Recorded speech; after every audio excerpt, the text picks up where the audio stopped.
hermano Marcos Elías Núñez.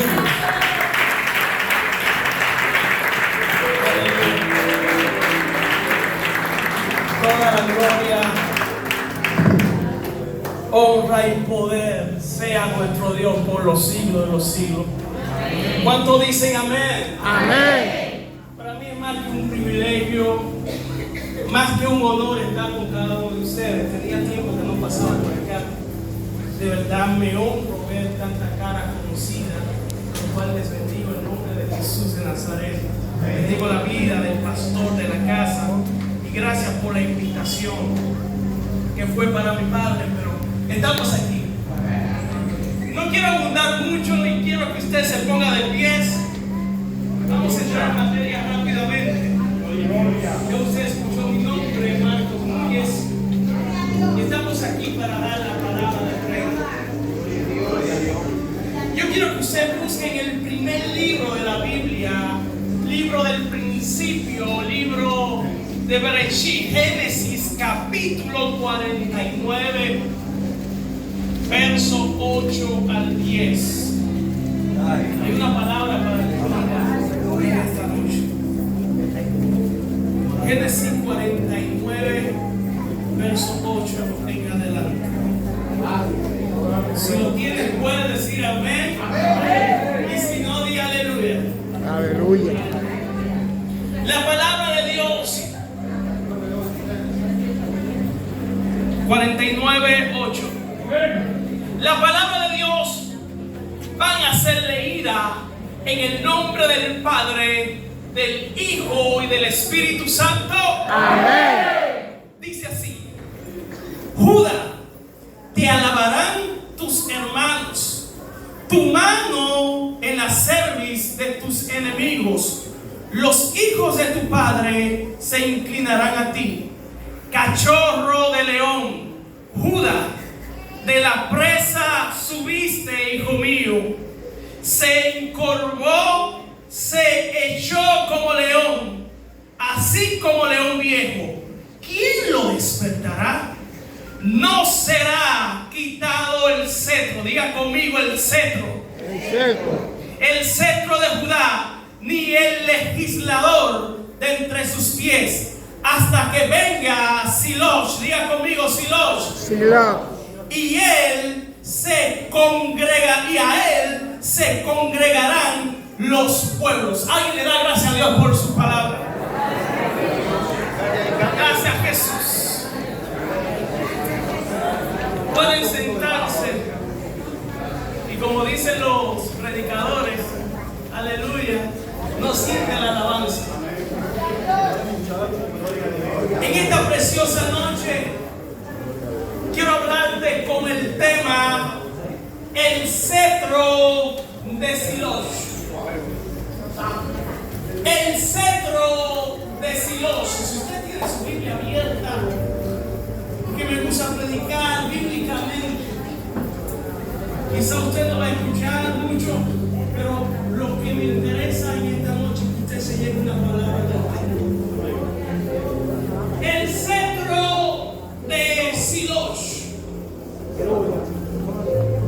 Cuando hablamos de cetro, hablamos de un símbolo que utilizan la monarquía, los reyes, los emperadores.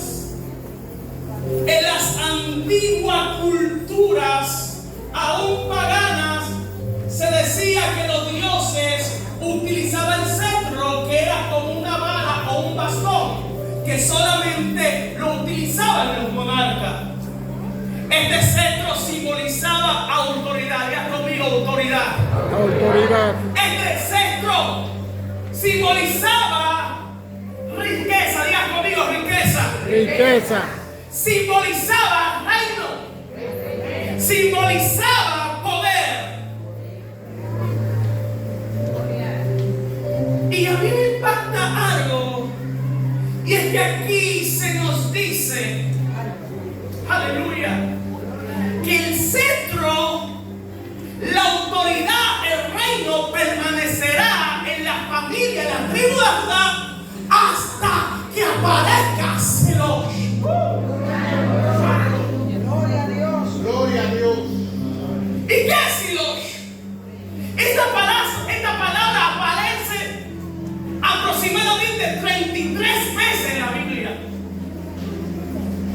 Y mayor vez se refiere a un territorio, a una zona geográfica, un territorio que era parte de la tribu de Efraín.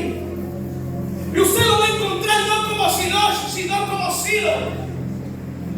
En este lugar, en la antigüedad, reposaba el tabernáculo de Dios.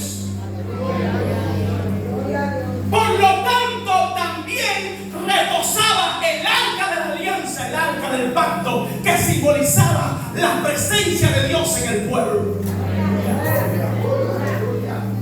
En otras palabras, en este lugar era un lugar de adoración. Este era un lugar donde la presencia de Dios se manifestaba de una manera extraordinaria. El Siloh era un lugar de sacrificio, era un lugar de entrega, era un lugar donde usted iba a derramar su corazón e iba a entregar el sacrificio. Si usted se acuerda de la historia de Ana, Ana fue a Siloh junto con su esposo Elcana, y allí ella derramó su corazón y le pidió a Dios: por favor, dame un hijo.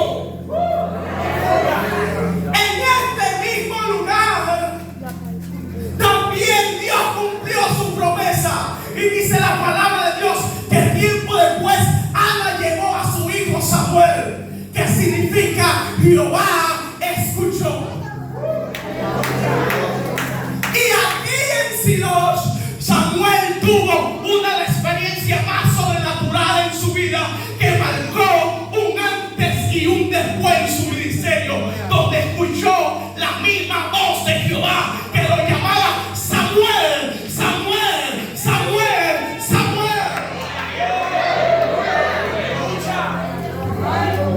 Esta noche no te vine a hablar de Samuel, ni te vengo a hablar de una zona o territorio llamado Siloh, sino de esa única vez que habla la Biblia de Siloh, lo cual no es un territorio ni un lugar, sino es alguien que tiene el cetro con autoridad y con gloria.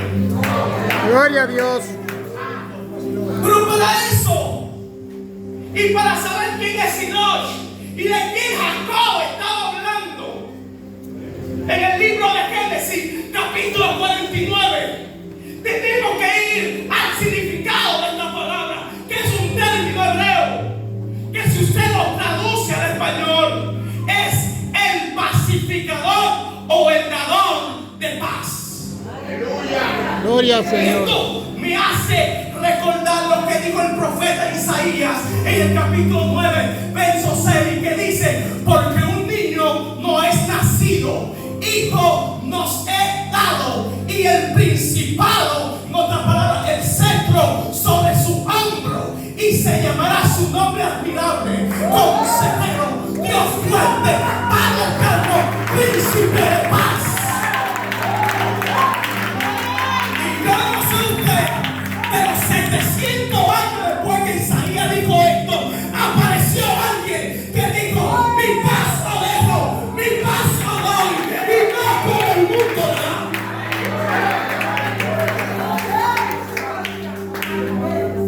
Pero esta palabra Siloh también se puede traducir de la Septuaginta, la Biblia, la versión de los 70, como aquel a quien pertenece. También se puede traducir como el enviado.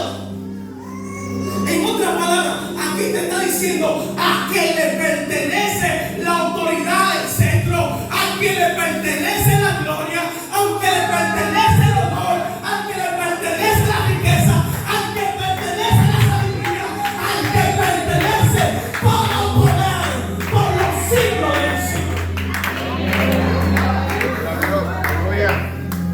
Y el capítulo que acabamos de leer, el capítulo 49 del Génesis, vimos que Israel, o mejor conocido como Jacob, tiene una reunión con sus hijos. Eran los últimos días de vida del pastor. En los próximos días o en las próximas horas, él iba a entregar su espíritu a su creador. Pero algo me impacta de Jacob. Y es que este hombre, aún antes de nacer, fue marcado por una palabra. Antes de nacer, este hombre ya portaba un propósito. Por eso, antes de nacer, ya en el vientre de su madre Rebeca, había una guerra.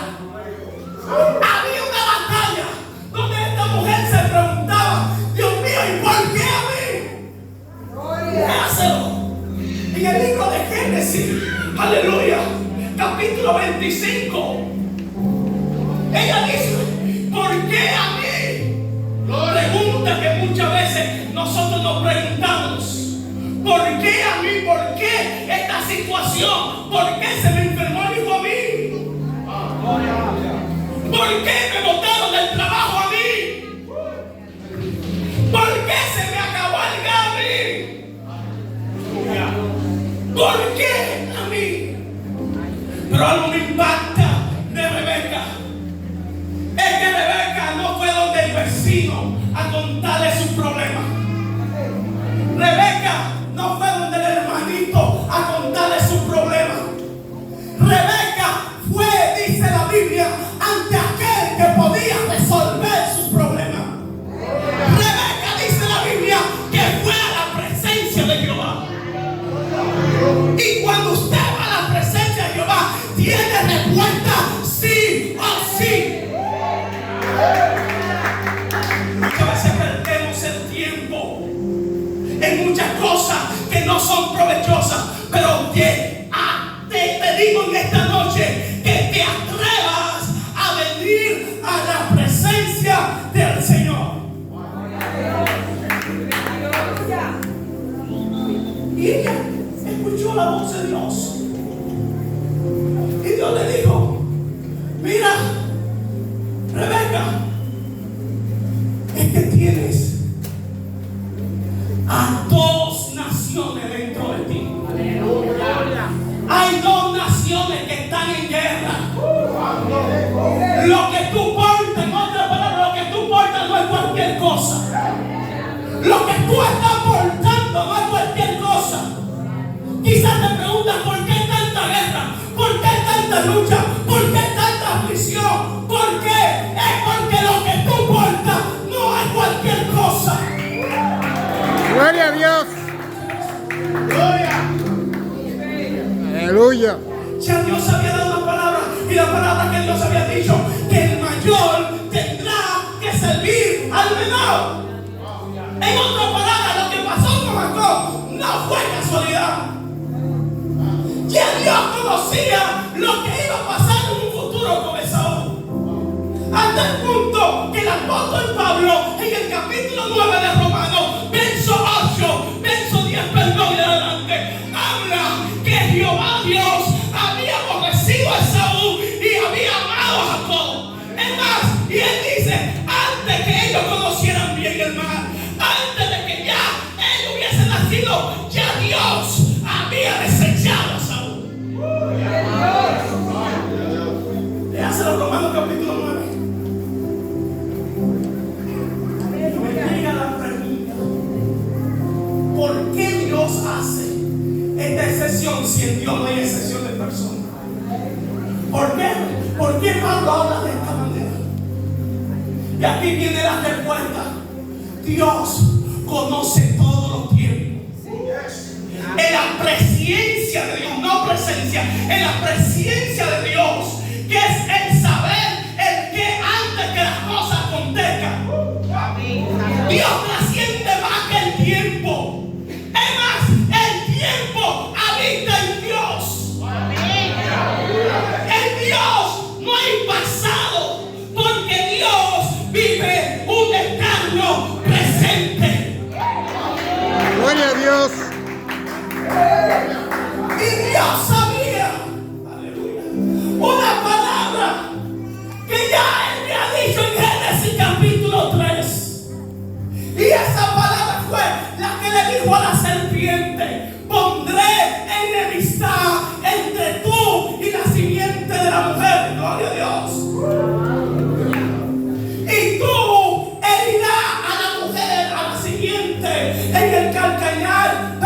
simiente te va a aplastar la cabeza. Y usted dirá, ¿qué tiene que ver esto con Silos? Pero es tranquilo. Ahora es que la cosa se está poniendo buena. Satán, que el Señor repita, conocía esta profecía. Y Dios le repite esta profecía a Abraham en el capítulo 12 del Génesis, cuando le dice: en tu simiente será bendita toda la tierra. Y esta palabra Jehová se la repite a su hijo Isaac: en tu simiente, Isaac, será bendita toda la tierra. Pero hay un problema: Sara es estéril. Hay un problema: la esposa de Isaac también era estéril. Pero ¿cómo es que alguien que porta una palabra en el vientre de su mujer es esterilidad? Lo que pasa es que cuando se declara una palabra, toma forma en el mundo espiritual, y el enemigo va a buscar hacer y deshacer para que el propósito no se dé.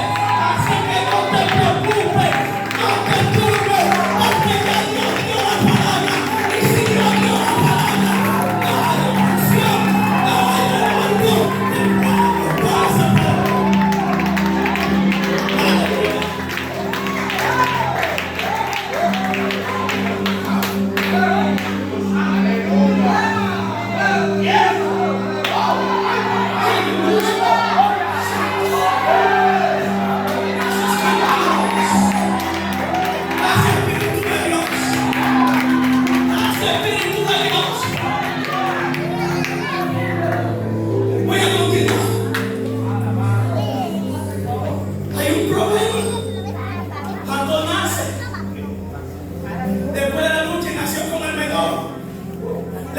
Debía pertenecer al primogénito, pero había una palabra, pastor.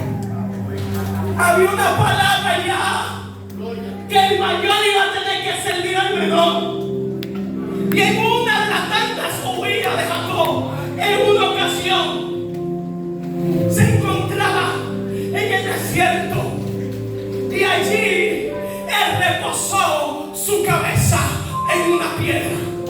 La piedra representa la roca eterna, representa la roca inconmovible. Y cuando él recuesta su cabeza, entonces tiene una visión, una revelación, donde los cielos se abren. Y cuando los cielos se abren, él ve descender una escalera, ángeles que suben, ángeles que bajan, y en la cima estaba el Hijo de Dios. En la cima estaba Jehová, en la cima estaba Silos, en la cima estaba Dios. Y él le dijo: Jacob, le recordó lo que le dijo a su abuelo y a su padre. Le dijo: en tu simiente será bendita toda la tierra. Dígale a alguien: la palabra de Dios no cae. La palabra de Dios no cae. Dale ese fuerte aplauso al Señor.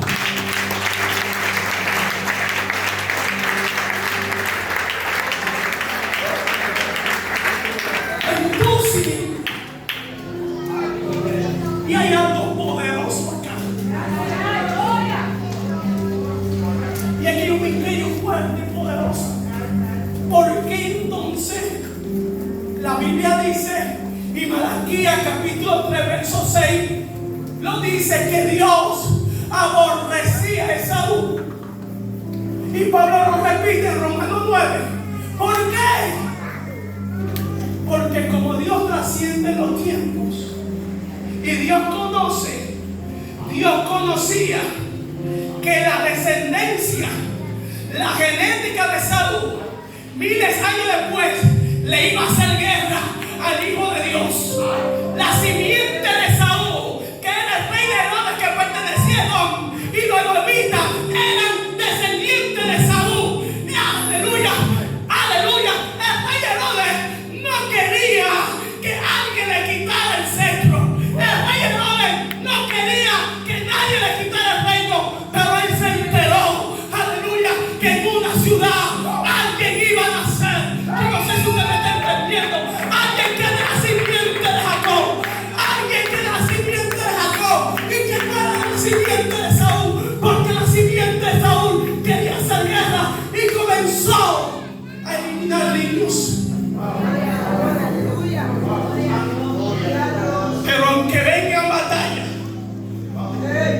Aunque el diablo venga como venga, aunque se vista como se vista, aunque se llame como se llame, hay una palabra establecida en Génesis.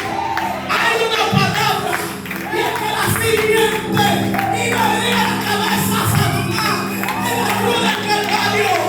Así que no te desesperes, no te desanimes, porque hay una palabra que se dijo antes de tu nacer. Gloria a Dios. Dios no se lo dijo a Jeremías antes que te formaras, antes que naciera, te conocí. Dígale a alguien, ya Dios me conoció. Ya Dios sabía tu nombre antes de tu papá y tu mamá tener una noche de aventura. Ya Dios te había conocido antes de que quizá tu madre no te quiso tener. Ya Dios te había dado nombre.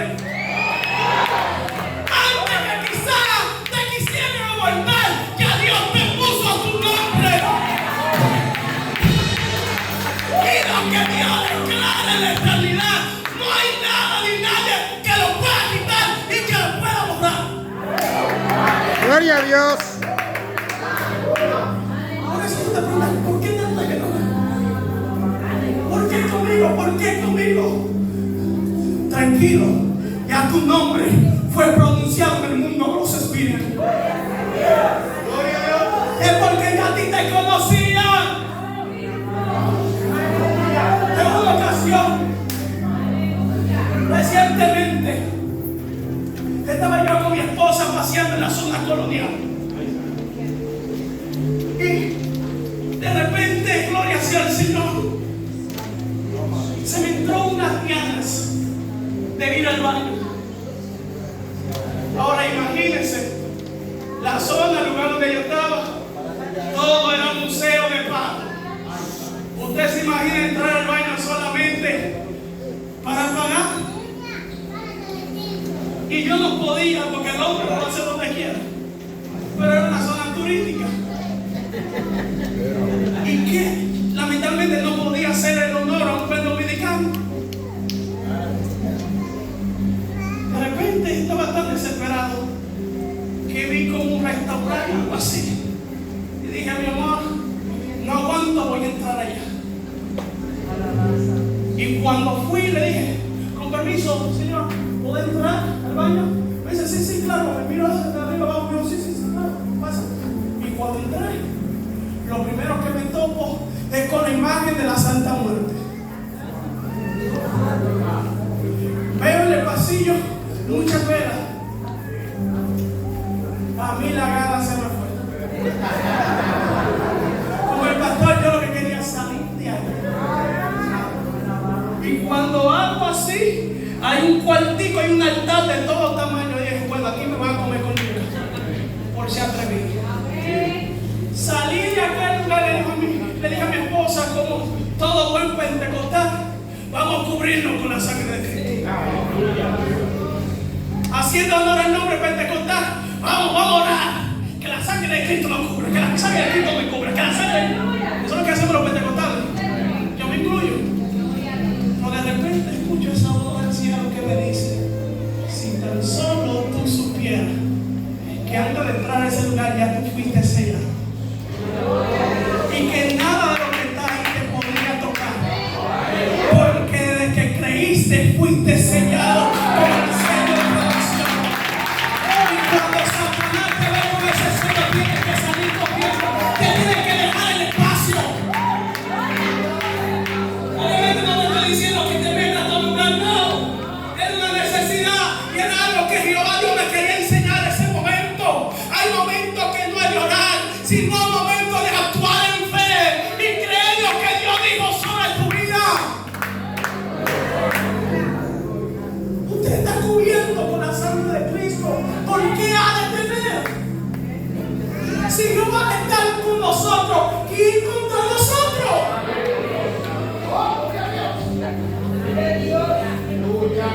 Jacob estaba en sus últimos días. Y allá en Egipto, el Él se reunió con sus hijos. Le dijo a Simeón lo que le tenía que decir. Le dijo a Isaacar lo que le tenía que decir a Dan, a Leví. Y cuando habla, aleluya, con Judá, le dice algo poderoso. Y él le comienza a profetizar: Judá, te alabarán tus hermanos, tu mano en la cerviz de tus enemigos. Los hijos de tu padre se inclinarán a ti. Déjame decirte que todos los reyes de Judá salieron de la tribu de Judá. Tanto el rey David como el rey Salomón fueron de la tribu de Judá. Tanto el rey Roboam, Ezequiel, entre otros, fueron de la tribu de Judá. Y aquí hubo un cumplimiento, cachorro de león, Judá.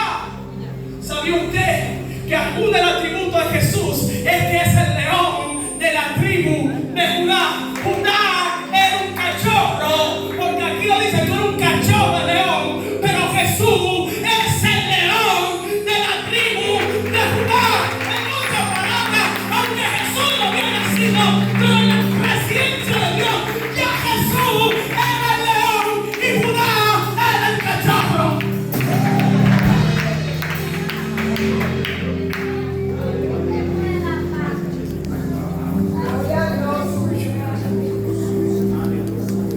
No será quitado el cetro, la autoridad, el reino de Judá.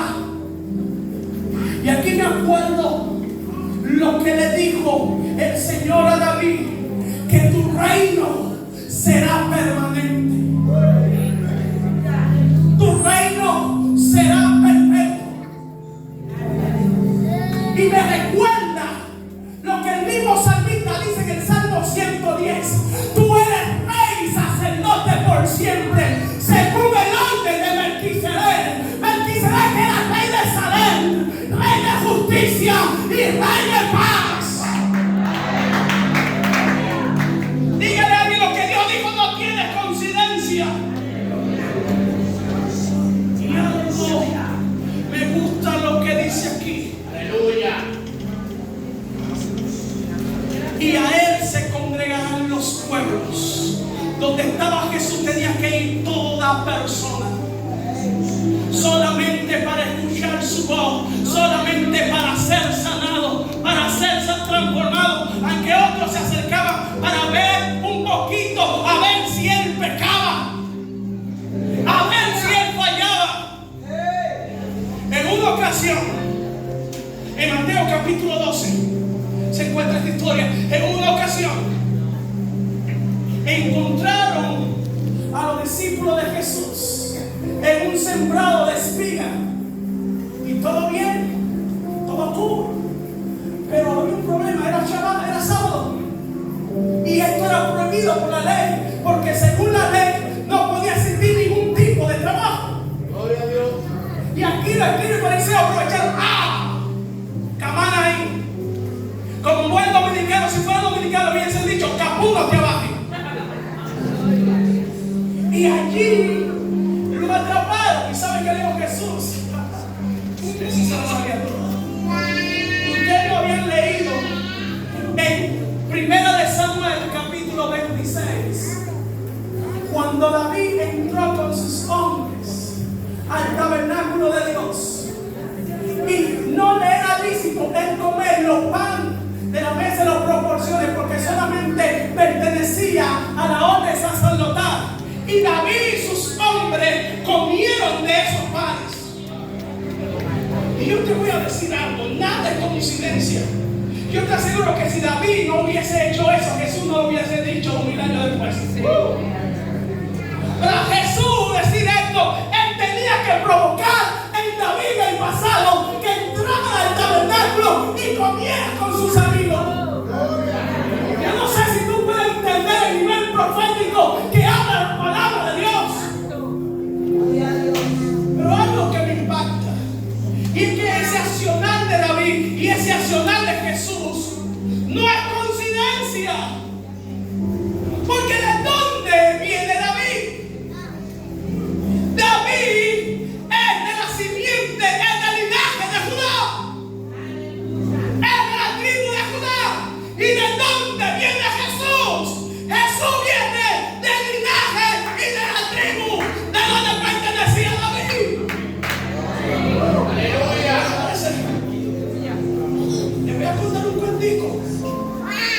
¿De dónde venía David? ¿Dónde nació David? Oh, gloria a Dios. David nació en Belén. ¿Dónde nació Jesús? ¿Y qué significa Belén? ¿Cómo? Casa de pan. Y el pan que se preparaba acá no era cualquier tipo de pan. Era un pan consagrado para el tabernáculo. Oh, gloria a Dios. En otras palabras, cuando David entró a este lugar, que él venía de la casa de pan, él tenía hambre y le ofrecieron el pan. Pero mire, de hambre del pan apareció alguien que dijo: yo soy el pan que descendió del cielo para dar vida a los hombres. En otras palabras, David estaba comiendo la Santa Cena, solamente le faltó el vino, gloria sea al Señor. Ya David estaba comiendo del cuerpo de Cristo. No es coincidencia, no es casualidad, sino un propósito eterno.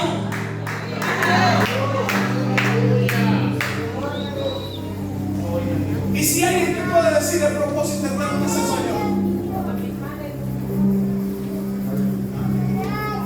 Este lugar, y ya con esto voy a terminar. Ojalá que no me pase como nosotros predicadores aquí también. Así que 30 minutos después de que me pase. Tenía tiempo que no venía por acá. Recuerdo aquel año 2014. Mi vida espiritual estaba en un hilo.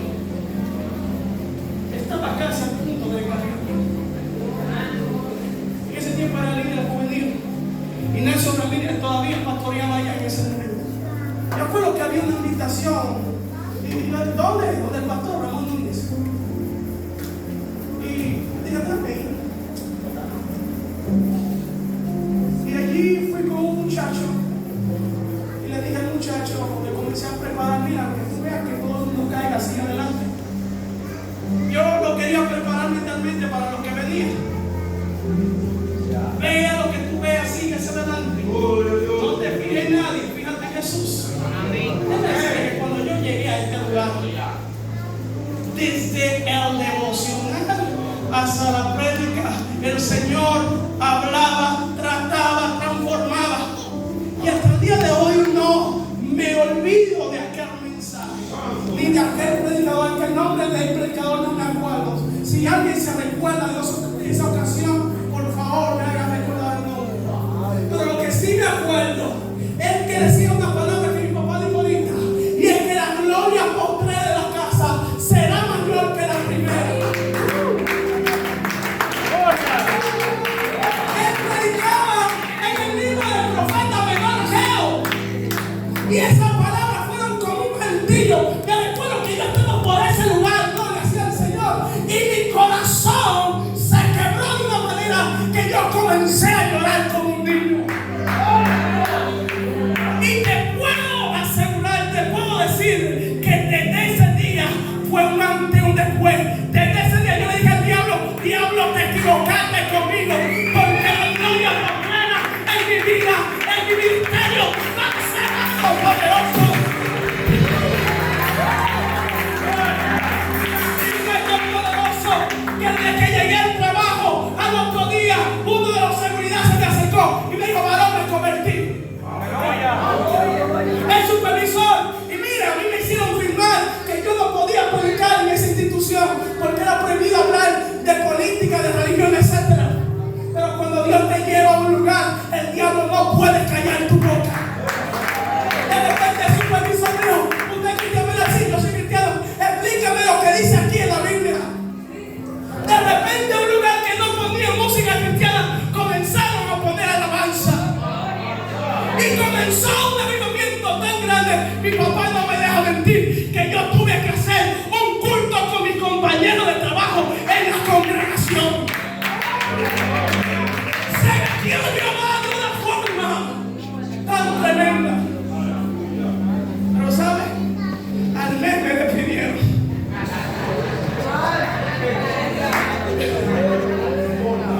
¡Oh, gloria a Dios! Pero allí entendí cuál era mi propósito. Mi propósito es que muchas de esas vidas conocieran a Jesús. Jesús. Y uno de los testimonios más fuertes es que esa tarde, en ese culto especial, pasó un ateo a ofrendar. Ese ateo que decía: yo no creo en evangélico, yo no creo en ofrenda, yo no creo en nada. Y vi a ese ateo pasar y ofrendar en el altar. Y yo dije: Dios mío, ¿y qué es esto, Señor? Para nuestro Dios no hay nada difícil. ¿Y quién te dijo a ti que es imposible? ¿Quién te dijo a ti que vas a morir? Escuchaba a alguien que hablaba sobre un hermanito que está padeciendo de cáncer. Tengo para decir un ser, no sé si el pastor hermano lo sabe, pero mi papá obvio que lo sabe. Yo sufrí de epilepsia. Yo fui epiléptico. Los niños de la calle no querían ni siquiera jugar conmigo. Escuchaba a los papás decir: cuidado si vas a comer porque te son. ¿Ustedes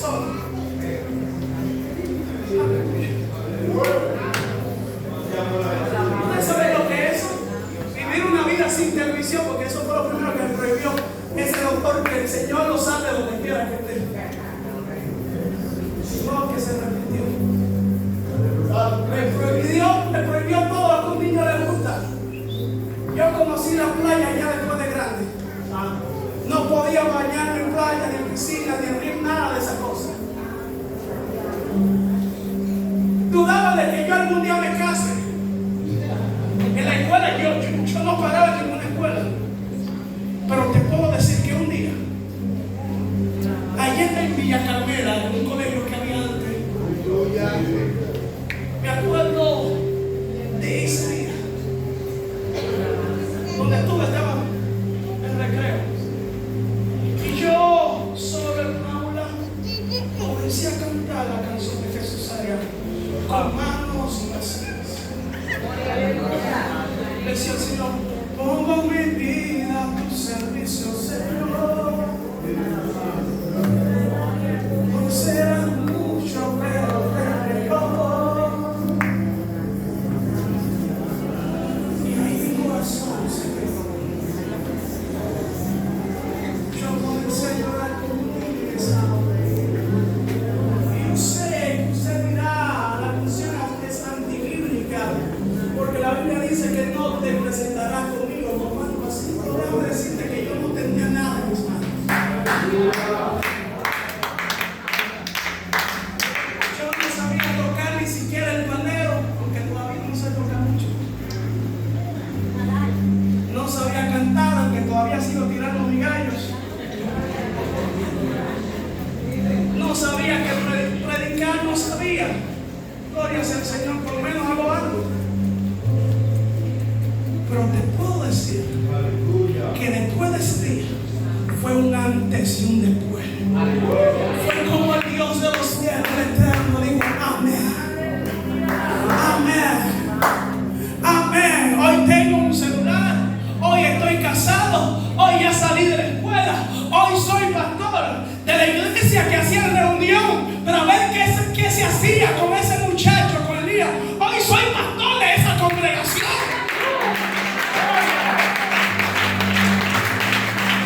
Y si Dios lo hizo contigo, ¿dónde decir, hermano, que se podía sacar de él?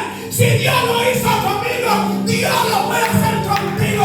Dios puede derramar sanidad, Dios puede derramar salud. La palabra, Dios dijo una palabra, Dios dijo una palabra, Dios te selló, Dios te marcó, Dios te separó. Ponte de pies en esta noche.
el nombre de Jesús. Si hay alguien aquí que ha perdido su fuerza, si hay alguien aquí que están a punto de tirar la toalla, en el nombre de Jesús, Espíritu Santo comienza a restaurar, comienza a activar los dones en esta noche. En el nombre de Jesús de Nazaret, comienza a activar la lengua en los que ya dejaron de hablar en lengua. Comienza a activar los dones proféticos en los que ya han engavetado el don de la profecía. Padre, comienza a activar con dones. En el nombre de Jesús. En el nombre de Jesús. En el nombre de Jesús. En el nombre de Jesús. Créelo. Créelo. Créelo. Para el que cree no hay nada imposible. ¿Quién te dijo a ti que tú no sirves? ¿Quién te dijo a ti que tú no vales nada? Vamos. El ser, déjame decirte que el centro le pertenece a Silo. El centro le pertenece al rey. Y si a él pertenece, tú eres hijo de ese rey.